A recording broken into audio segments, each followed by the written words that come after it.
تو نبی پاک صلی اللہ علیہ وسلم سے کسی نے پوچھا تھا، کیونکہ یہ جو عمر طویل ہونا ہے نا، اس پہ تھوڑی سی بات ہو سکتی ہے نا کہ سبحان صاحب، علامہ صاحب آپ یہ بتائیں کہ سانسیں تو گنی چنی ہے تو عمر طویل کیسے ہوگی؟ تو یہ ہے، حدیث پاک میں آتا ہے صدقہ عمر کو لمبا کرتا ہے، حدیث پاک میں آتا ہے نیکی ہی ہے جو عمر کو بڑھاتی ہے، حدیث پاک میں آتا ہے تم چاہتے ہو تمہارے رزق میں کشادگی اور عمر میں اضافہ ہو تو تم قرابت داروں سے صلہ رحمی کرو، جو قریبی عزیز ہیں ان سے صلہ۔ تو یہ عمر میں لمبے ہونے کا مطلب کیا ہے شرعی طور پہ؟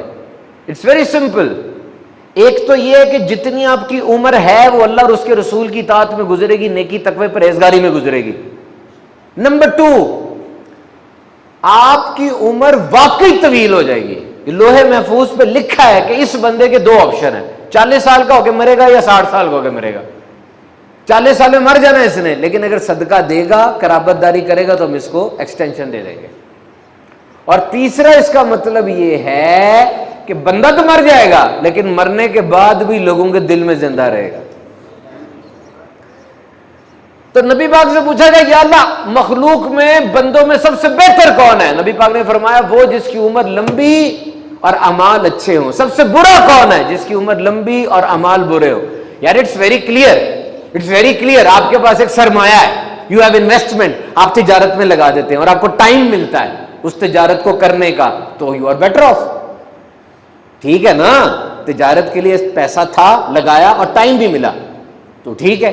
اور آپ کے پاس پیسہ تھا لیکن آپ کو ٹائم نہیں ملا تو اب ریزلٹس ویسے تو نہیں آئیں گے، آپ اس کا فائدہ بھی نہیں اٹھا پائیں گے۔